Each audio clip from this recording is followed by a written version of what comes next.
Привет, друзья! Перу – фантастически красивая страна с множеством уникальных мест и удивительным колоритным населением, четверть из которого составляют потомственные индейцы – кечуа и аймара. Женщины этих народов одеваются очень ярко, а главным отличительным атрибутом являются элегантные шляпы, которые всегда украшают их головы. Перу – это горы самых невероятных цветов и оттенков, мистические геоглифы Назка, необычная кухня, легендарный Мачу-Пикчу, гигантские каньоны и самое большое пресное озеро в Южной Америке. В этом видео я кратко расскажу вам о специфике страны, покажу самые красивые ее места, конечно же побываем в городах Перу, попробуем местную кухню и узнаем, как живется местному населению и какой у них уровень жизни. Краткий географический экскурс. Не переключайте, это будет недолго. Перу – государство в Южной Америке, граничит с Эквадором, Колумбией, Бразилией, Боливией и Чили. Омывается Тихим океаном. Территория 1 285 216 квадратных километров. Это третья по площади страна в Южной Америке после Бразилии и Аргентины. Население 35,5 миллионов человек. Столица – город Лима. Официальный язык испанский, но в местах с преобладанием индейского населения официальными также являются местные языки, например, кечуа, аймара и другие. Валюта – перуанский соль.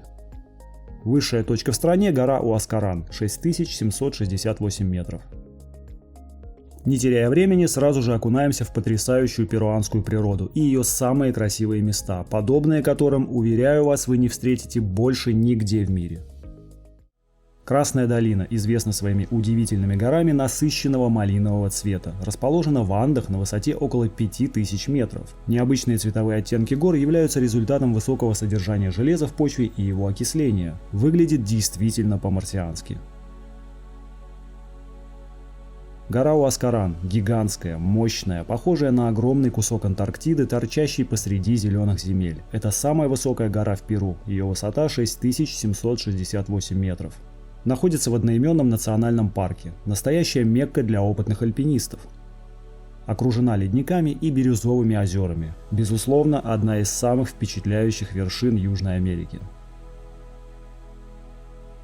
Мачу-Пикчу – древний город инков и настоящий символ Перу. Раскинулся у подножья живописной горы Уайна-Пикчу. Город был построен в 15 веке и находится на высоте 2430 метров. С Мачу-Пикчу связано много тайн и загадок, а его назначение до сих пор до конца неизвестно. Это место является одним из 7 новых чудес света.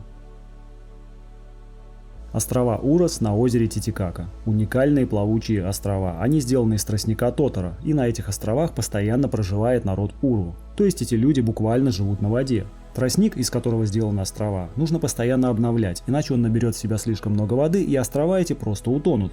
Такая вот борьба за выживание. Зачем им это? Почему они не живут на земле, спросите вы? Исторически так сложилось, что жить на островах оказалось безопаснее, так как острова передвижные, это спасало Уру от нападения вражеских племен. Озеро – отличный источник пищи, а тростник – хороший стройматериал, которого полным-полно. В общем, это был вопрос выживания. Ну а на сегодняшний день это способ сохранить свою культуру и привлечь туристов, которых, кстати, сюда приезжает немало. К тому же озеро Титикака само по себе знаковая достопримечательность. Оно расположено на высоте 3812 метров, что уже впечатляет, и является самым высокогорным судоходным озером в мире, а еще самым большим пресным озером в Южной Америке. Геоглифы Назка – загадочные древние рисунки в пустыне Назка. По мнению ученых, созданы более 2000 лет назад. Их размеры от 50 до 300 метров, поэтому с земли разглядеть их не получится, они видны только с воздуха, что добавляет им мистических смыслов. Зачем они были созданы? Для кого, если их не видно с земли? Назначение их до сих пор спорное – астрономия, ритуалы, а может быть инопланетный разум. На данный момент геоглифы считаются одним из самых таинственных археологических объектов на планете. А это альпаки. Они, как и ламы, будут вам часто попадаться на протяжении всего вашего путешествия в Перу. Для нас они забавная экзотика, но для местных жителей это самое обычное домашнее животное, как для нас корова или овца. Альпаки более робкие и дружелюбные, а ламы более смелые и независимые, поэтому с ламами будьте поаккуратней. Гора Усангата и 7 озер – один из красивейших маршрутов в Перу. А Усангата считалась священной горой у инков, ее высота 6384 метра. Кстати, Перу очень высокогорная страна, здесь находится 36 гор-шеститысячников. У подножия Аусангата расположились 7 прекрасных озер разного цвета, от бирюзового до темно-синего. И это не просто красивые водоемы, а священные места, каждый из которых имеет свое имя, свою энергию и свою историю. Инки верили, что эти озера – глаза Матери Земли, через которые она наблюдает за миром и передает свою энергию.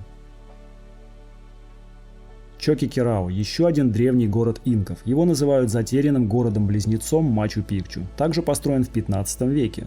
Место это труднодоступное, пеший трек аж на несколько дней, поэтому его посещают в разы меньше туристов. Так что если вам удастся сюда добраться, это будет подвиг сродни подвигу древних индейцев.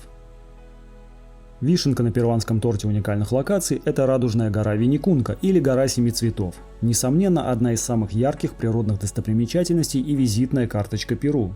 Да что там Перу, пожалуй, это одна из самых фотогеничных гор на всей нашей планете. Свою удивительную радугу цветов в виде разноцветных полос гора имеет из-за различного состава минералов, которые миллионы лет укладывались там аккуратными слоями, подарив миру это чудо. Если ходить по горам вы умеете, то после посещения Виникунки есть смысл сходить еще один маршрут на ледник Хатун-Рити. Он расположен недалеко, но также невероятно красив, и об этом походе вы точно не пожалеете. Цвета перуанских гор – это просто какая-то невероятная смесь разных планет.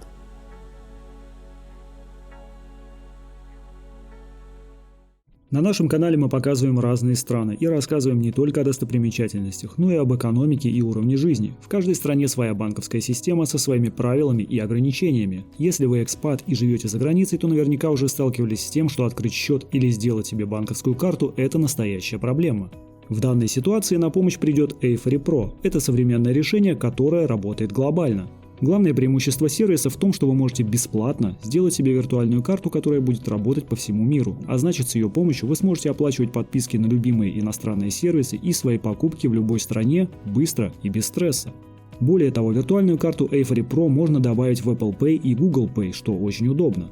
Но самый важный момент – Эйфори Pro – это не просто страничка в интернете, у сервиса есть полноценное удобное приложение, по сути целая экосистема, в которой вы можете управлять и фиатными, и криптовалютными средствами, проводить конвертацию фиата в криптовалюту и обратно, или обменивать криптовалюту между сетями, поддерживаются все популярные криптовалюты. Интерфейс приложения простой и понятный, подойдет и новичкам, и тем, кто давно в теме. Многофункциональные возможности, включая встроенные обмены валют прямо внутри приложения.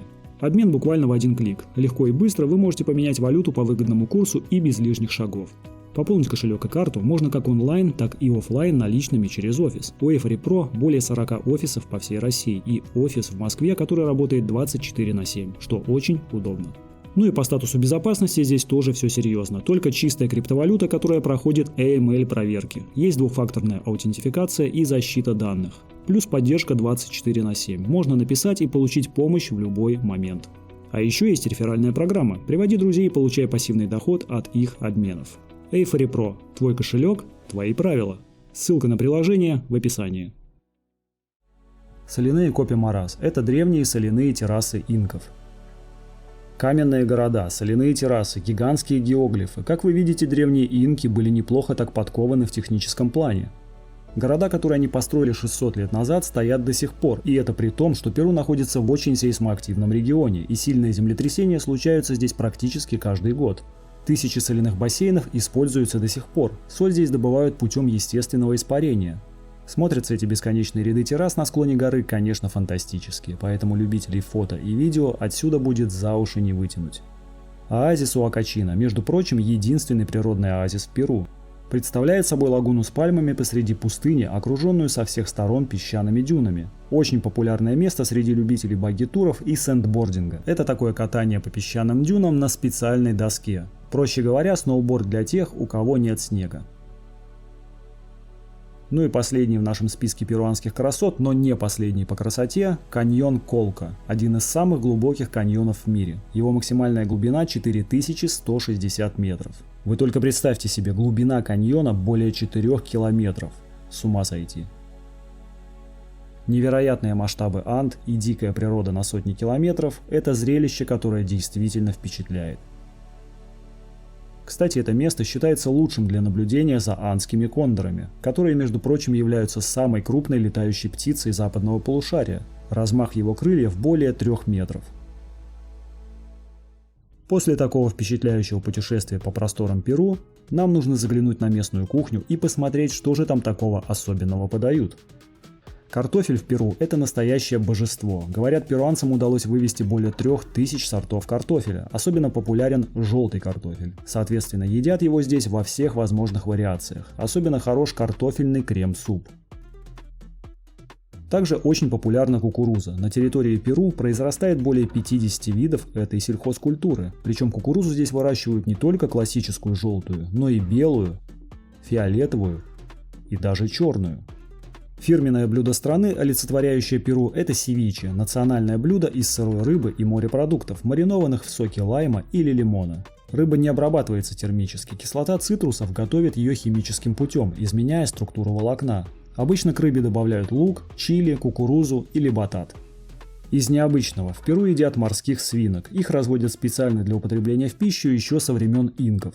Здесь это считается деликатесом и готовится на праздники и важные события. Обычно свинок запекают целиком. Для местных это вполне нормально, а вот у туристов часто вызывает культурный шок, так как во многих странах это домашнее животное, такое же как кошка или собака. Ломо сальтадо – традиционное перуанское блюдо. Включает в себя маринованные полоски говяжьего стейка, рис, картофель фри, лук и помидоры. Такачо – блюдо из зеленых неспелых бананов, которые жарят, затем толкут и смешивают с салом или жареной свининой, формируя из массы шарики. Это блюдо очень популярно в амазонских регионах Перу. В Перу очень интересно жарят рыбу, заворачивая ее в банановый лист. При таком способе готовки рыба не теряет сок и готовится мягко, как на пару, а банановый лист выделяет травянистый слегка сладкий аромат, подчеркивая вкус рыбы даже без специй. Из стритфуда стоит выделить бургер с хрустящей жареной свининой и сладким картофелем батат, пикароны – это такие перуанские пончики из тыквы и сладкого картофеля, обжаренные в кипящем масле, и эмпанада – местные жареные пирожки с разными начинками. Самые популярные напитки помимо чая и кофе – это чича морада – традиционный безалкогольный напиток, приготовленный из фиолетовой кукурузы и фруктов. Инка-кола – ярко-желтая газировка, настоящий символ и гордость Перу. В состав напитка входит местное растение – лимонная вербена. Именно она и придает напитку его фирменный цвет и освежающий фруктово-кисловатый вкус. Эмолиенте – теплый уличный напиток из трав и злаков, который часто пьют вечером. Из алкогольных самые популярные – это чича – традиционный слабоалкогольный напиток из ферментированной кукурузы крепостью от 1 до 3 градусов. Писко – это местный виноградный бренди крепостью от 38 до 48 градусов. Давайте теперь посмотрим на города Перу. Лима – столица Перу и самый большой город в стране. Лима расположена в красивейшем месте прямо на побережье Тихого океана. Потрясающие виды, свежие морепродукты и множество пляжных зон. Хотя вода в этих местах прохладная и для купания подойдет не всем. Именно в этом городе вы можете попробовать лучшее севиче во всем Перу. Здесь его готовят бесподобно. В Лиме красивый исторический центр города с большим количеством зданий испанской колониальной эпохи. А самое туристическое место – это Пласа Майор, главная площадь и, можно сказать, сердце города, с великолепным кафедральным собором и дворцом правительства. Обязательно прогуляйтесь по набережной вдоль района Мирафлорес. Это одно из самых красивых мест в городе, особенно на закате. Арекипа – второй по величине город Перу, расположившийся у подножия сурового вулкана Мисти, который сформировал вокруг города удивительные ландшафты. В Арекипе стоит заглянуть на местные рынки и прикупить традиционные специи и сувениры. А также, если будете в этом городе, обязательно планируйте экскурсию в каньон Колка, о котором я рассказывал ранее. Это будут незабываемые эмоции. Находится он всего в 3 часах езды от города. Арекипа, так же как и Лима, может похвастаться обилием колониальной архитектуры. Ее еще называют белым городом из-за множества зданий, построенных из белого вулканического камня. Кстати, исторический центр Арекипа внесен в список всемирного наследия ЮНЕСКО. Главная точка в городе – это площадь Пласа де Армас, а главная достопримечательность на площади – это кафедральный собор Арекипы, построенный в 16 веке. Куско – древняя столица империи инков и один из самых красивых городов Перу. Его также называют коричневым городом. Кадры, снятые с дрона, это полностью подтверждают. Местные рынки также обязательны к посещению. Ремесленники здесь рукастые и делают удивительные и очень качественные сувениры. Ну а еще Куско называют воротами к Мачу-Пикчу и другим достопримечательностям священной долины. Большинство туристов именно отсюда отправляются к этим местам, так как расположены они недалеко от города. А самый удобный вариант добраться до Мачу-Пикчу – это поезд. Да, представьте себе, в Перу, оказывается, есть железные дороги. Интересный факт о жителях Перу. Средний рост мужчин 166 сантиметров, а женщин 153 сантиметра, поэтому перуанцы считаются одной из самых невысоких наций в мире. И если посмотреть список всех стран по росту населения, то перуанцы будут на 15 месте с конца, со средним ростом 159 сантиметров. А сразу за ними в этом списке идут вьетнамцы. Пару слов об экономике и уровне жизни в стране. Перу – это аграрно-индустриальная страна. Главные отрасли экономики – это сельское хозяйство, добыча полезных ископаемых, цветная металлургия и туризм. Страна является одним из мировых лидеров по добыче меди, серебра и золота. Экономика Перу растет не быстро, но стабильно. Однако ее слабыми сторонами являются зависимость от цен на металлы на мировом рынке, слабо развитая инфраструктура в стране и частые природные катаклизмы.